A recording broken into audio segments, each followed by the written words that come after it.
ನಾರಾಯಣಂ ಸುರಗುರುಂ ಜಗದೇಕನಾಥಂ ಭಕ್ತಪ್ರಿಯಂ ಸಕಲಲೋಕನಮಸ್ಕೃತಂ ಚ ತ್ರೈಗುಣ್ಯಮರ್ಜಿತಮಜಂ ವಿಭುಮಾದ್ಯಮೀಶಂ ವಂದೇ ಭವಗ್ನಮರಾಸುರಸಿದ್ಧವಂದ್ಯಂ ವ್ಯಾಸಂ ವಸಿಷ್ಠನಪ್ತಾರಂ ಶಕ್ತೇಃ ಪೌತ್ರಮಕಲ್ಮಷಂ ಪರಾಶರಾತ್ಮಜಂ ವಂದೇ ಶುಕತಾತಂ ತಪೋನಿಧಿಂ. ಶ್ರೀ ಗುರುಭ್ಯೋ ನಮಃ. ಹರಿ ಓಂ. ವಿಷ್ಣು ಸಹಸ್ರನಾಮ ಸ್ತೋತ್ರದ 82ನೆಯ ಶ್ಲೋಕದ ಚಿಂತನೆಯನ್ನು ಇವತ್ತು ಮಾಡೋಣ. ಚತುರ್ಮೂರ್ತಿಶ್ಚತುರ್ಬಾಹು ಚತುರ್ವ್ಯೂಹಶ್ಚತುರ್ಗತಿ ಚತುರಾತ್ಮಾ ಚತುರ್ಭಾವಃ ಚತುರ್ವೇದ ವಿದೇಕಪಾತ್. ಪರಮಾತ್ಮನನ್ನು ಸ್ತೋತ್ರ ಮಾಡ್ತಾ ಚತುರ್ಮೂರ್ತಿ ಅಂತ ಈ ಶ್ಲೋಕ ತಿಳಿಸ್ತದೆ. ಭಗವಂತನನ್ನು 4 ಎಂಬುವ ಒಂದು ಸಂಖ್ಯೆಯೊಂದಿಗೆ ಸಂಬಂಧಿಸಿ ಅನೇಕ ನಾಮಗಳ ಸಂಕೀರ್ತನೆಯನ್ನು ಈ ಶ್ಲೋಕ ಮಾಡ್ತಾ ಮೊದಲಿಗೆ ಪರಮಾತ್ಮನನ್ನು ಚತುರ್ಮೂರ್ತಿ ಅಂತ ಹೇಳುತ್ತಾರೆ. ಚತಸ್ರೋ ಮೂರ್ತಯೋ ಯಸ್ಯ ಸಹ ಚತುರ್ಮೂರ್ತಿ ಅಂತ. 4 ಮೂರ್ತ ರೂಪವಾದದ್ದು ಭಗವಂತನ ರೂಪಗಳು ಅದು ಯಾವುದೋ ಆ ಪರಮಾತ್ಮ ಚತುರ್ಮೂರ್ತಿ ಅಂತ ಅನ್ನಿಸಿಕೊಳ್ಳುತ್ತಾನೆ. ವಿಶ್ವ, ತೈಜಸ, ಪ್ರಾಜ್ಞ, ತುರಿಯ ಅಂತನ್ನುವ 4 ಭಗವಂತನ ರೂಪಗಳನ್ನು ನಾವು ಕೇಳುತ್ತೇವೆ. ಚತುರ್ಮೂರ್ತನಾದಂತಹ ಪರಮಾತ್ಮ ಚತುರ್ಮೂರ್ತಿ ಅಂತ ಅನ್ನಿಸಿಕೊಳ್ಳುತ್ತಾನೆ. ಪ್ರದ್ಯುಮ್ನ, ಸಂಕರ್ಷಣ, ವಾಸುದೇವ, ಅನಿರುದ್ಧ ಎಂಬುವ 4 ರೂಪಗಳು ಕೂಡ ಚತುರ್ಮೂರ್ತಿ ಅಂತ ಅನ್ನಿಸಿಕೊಳ್ಳುವಂತಹದ್ದು. ಹೀಗೆ ಭಗವಂತ 4 ವಿಶೇಷವಾದ ರೂಪಗಳ ಗುಚ್ಛದಿಂದ ಎಲ್ಲರಲ್ಲಿ ನಿಂತು ಕಾರ್ಯಗಳನ್ನು ಮಾಡಿಸಿ ಅವರಿಗೆ ಕರ್ತೃತ್ವ ಶಕ್ತಿಯನ್ನು ತುಂಬುತ್ತಾನೆ. ಆದ್ದರಿಂದ ಚತುರ್ಮೂರ್ತಿ ಅಂತ ಪರಮಾತ್ಮನನ್ನು ನಾವು ಕರೀಬೇಕು. ಚತುರ್ಬಾಹು ಚತುರ್ವ್ಯೂಹ. ಚತುರ್ಬಾಹು 4 ಬಾಹುಗಳನ್ನು ಉಳ್ಳವನಾಗಿದ್ದಾನೆ ಪರಮಾತ್ಮ.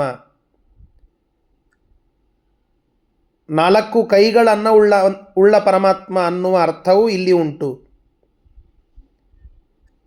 ಒಂದು ಕೈಯಲ್ಲಿ ಚಕ್ರ, ಮತ್ತೊಂದರಲ್ಲಿ ಶಂಖ, ಇನ್ನೊಂದರಲ್ಲಿ ಗದ, ಮತ್ತೊಂದರಲ್ಲಿ ಪದ್ಮ. ಹೀಗೆ ಚಕ್ರ, ಶಂಖ, ಗದಾ, ಪದ್ಮಗಳನ್ನು ಧಾರಣ ಮಾಡಿ 4 ಬಾಹುಗಳನ್ನು ಉಳ್ಳಂತಹ ಭಗವಂತ ಚತ್ವಾರೋ ಬಾಹವೋ ಯಸ್ಯ ಸಹ ಚತುರ್ಬಾಹು. ಇನ್ನೊಂದು ವಿಶೇಷವಾದ ಅರ್ಥ ಅಂತಂದರೆ ಮುಕ್ತರೆಲ್ಲರಿಗೆ 4 ಬಾಹುಗಳು ಅಂತ ನಾವು ಕೇಳುತ್ತೇವೆ. ಮುಕ್ತರಿಗೂ ಕೂಡ 4 ಕೈಗಳು, ಅವರು 4 ಕೈಗಳಿಂದ ಪ್ರಕಟರಾಗ್ತಾರೆ ಮೋಕ್ಷದಲ್ಲಿ ಅಂತ ನಾವು ಕೇಳುತ್ತೇವೆ. ಅಂತಹ ಮುಕ್ತರಿಗೆ 4 ಬಾಹುಗಳು ಯಾರಿಂದ? ಆ ಪರಮಾತ್ಮ ಚತುರ್ಬಾಹು. ಭಗವಂತ ಅನುಗ್ರಹ ಮಾಡಿದ್ದಕ್ಕಾಗಿ ಅವರೆಲ್ಲ ಮೋಕ್ಷವನ್ನು ಪಡೀತಾರೆ ಭಗವತ್ ಪ್ರಸಾದದಿಂದ. ಆ ಮೋಕ್ಷದಲ್ಲಿ ಅವರಿಗೆ 4 ಕೈಗಳು. ಹೀಗಾಗಿ ಚತ್ವಾರೋ ಬಾಹವೋ ಮುಕ್ತಾನಾಂ ಯಸ್ಮಾತ್ ಇತಿ ಚತುರ್ಬಾಹು ಎಂಬುವ ಅರ್ಥವನ್ನು ಕೂಡ ಚತುರ್ಬಾಹು ಅನ್ನುವ ಶಬ್ದಕ್ಕೆ ತಿಳಿದುಕೊಳ್ಳಬಹುದು. ಚತುರ್ವ್ಯೂಹ. ನಾವು ಭಗವಂತನ ನಾಮಸ್ಮರಣೆಯನ್ನು ಮಾಡುವಾಗ ಕೇಶವ, ನಾರಾಯಣ, ಗೋವಿಂದ, ಮಾಧವ ಅಂತ ಹೀಗೆ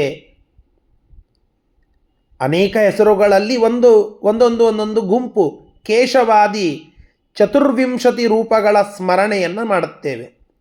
ವಿಶೇಷವಾಗಿ ನಾವು ಮಾಡುವ ಸಂಧ್ಯಾವಂದನದ ಸಂದರ್ಭದಲ್ಲಿ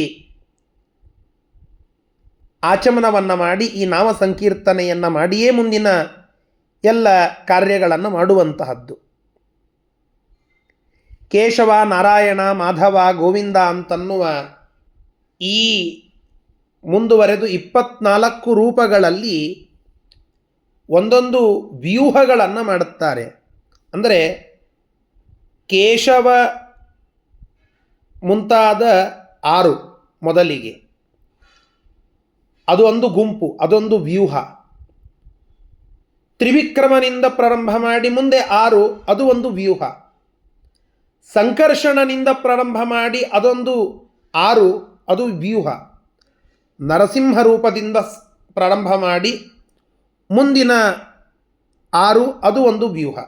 ಹೀಗೆ 6ರ 4 ಗುಂಪುಗಳನ್ನು ಮಾಡಿ ಪರಮಾತ್ಮ ಭಕ್ತರಿಗೆ ಅನುಗ್ರಹ ಮಾಡುತ್ತಾನೆ. ಪರಮಾತ್ಮನ ಸ್ಮರಣೆಯನ್ನು ಭಕ್ತರು ಮಾಡುತ್ತಾರೆ. ಆ ಭಕ್ತರಿಂದ ಸ್ಮರಣೆಗೆ ಯೋಗ್ಯನಾದ, ಆ ಸ್ಮರಣೆಗೆ ವಿಷಯವಾದ 4 ವ್ಯೂಹಗಳಲ್ಲಿ ಕೇಶವನಿಂದ ಹಿಡಿದುಕೊಂಡು ಕೃಷ್ಣನವರೆಗೆ ಬರುವ 24 ಹೆಸರುಗಳಲ್ಲಿ 4 ವ್ಯೂಹಗಳನ್ನು ಮಾಡಿಕೊಂಡು ಸ್ಥಿತನಾದ ಪರಮಾತ್ಮ ಚತುರ್ವ್ಯೂಹ ಅಂತ ಕರೆಸಿಕೊಳ್ಳುತ್ತಾನೆ. ಹೀಗೆ ಭಗವಂತನ ವಿಶೇಷವಾದಂತಹ ನಾಮಸ್ಮರಣೆಯನ್ನು ನಾವು ಇಲ್ಲಿ ಮಾಡಬಹುದು.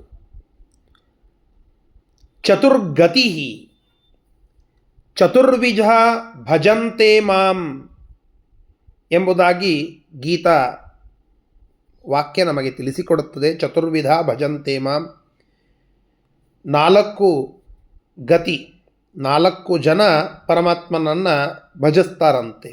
ಯಾರ್ಯಾರು? ಆರ್ತ ಜಿಜ್ಞಾಸು ಅರ್ಥಿಜ್ಞಾನಿಭಿಃ ಗಮ್ಯತೆ ಇತಿ ಚತುರ್ಗತಿ. ಆರ್ತರಾಗಿ, ಜಿಜ್ಞಾಸುಗಳಾಗಿ, ಅರ್ಥಾಪೇಕ್ಷಿಗಳಾಗಿ, ಜ್ಞಾನಿಗಳಾಗಿ, ಹೀಗೆ 4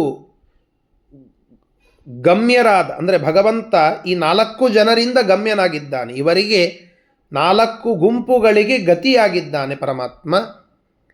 ಅವರಿಗೆ ಗಮ್ಯನಾಗಿದ್ದಾನೆ. ಅವರು ಮುಟ್ಟುವ ಪರಮೋಚ್ಚ ಸ್ಥಾನವಾಗಿದ್ದಾನೆ ಪರಮಾತ್ಮ. ಆದ್ದರಿಂದ ಚತುರ್ಗತಿ ಅಂತ.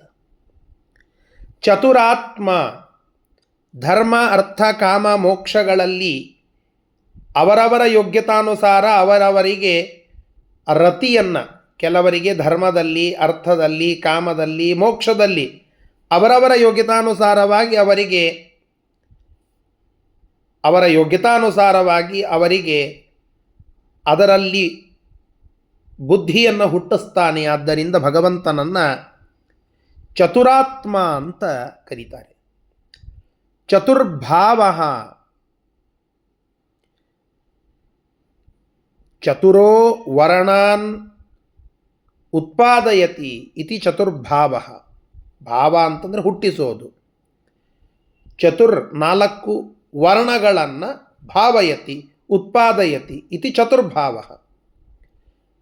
ಬ್ರಾಹ್ಮಣ, ಕ್ಷತ್ರಿಯ, ವೈಶ್ಯ, ಶೂದ್ರವೆಂಬುವ ಈ 4 ವರ್ಣಗಳನ್ನು ಉತ್ಪಾದನ ಮಾಡುವಂತಹ, ಅವುಗಳಿಗೆ ಸ್ವಾಮಿಯಾದಂತಹ ಪರಮಾತ್ಮ ವಿಷ್ಣು ಚತುರ್ಭಾವ, ಅವುಗಳನ್ನು ಹುಟ್ಟಿಸುವ ಸ್ವಾಮಿ ಅನ್ನುವ ಅರ್ಥದಿಂದ ಚತುರ್ಭಾವ ಅನ್ನುವ ಶಬ್ದ ಭಗವಂತನಿಗೆ ಅನ್ವರ್ಥಕವಾಗಿದೆ.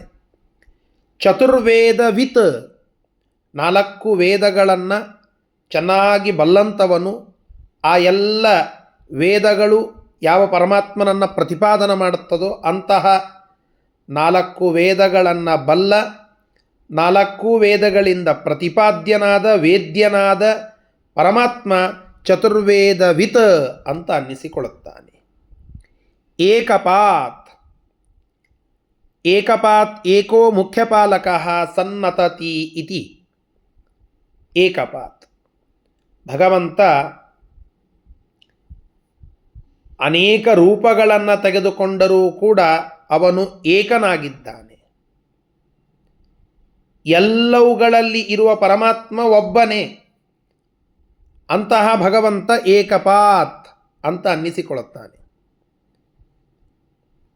ಹೀಗೆ ಭಗವಂತನನ್ನು ಏಕಪಾತ್ ಅಂತ ಕರೀತಾರೆ. ಈ 82ನೆಯ ಶ್ಲೋಕ ಅನೇಕ ವಿಚಾರಗಳನ್ನು ತಿಳಿಸ್ತಾ ಭಗವಂತನ ವಿಶಿಷ್ಟವಾದ ಶಕ್ತಿಯ ಸ್ಮರಣೆಯನ್ನು ತಂದುಕೊಡುತ್ತದೆ.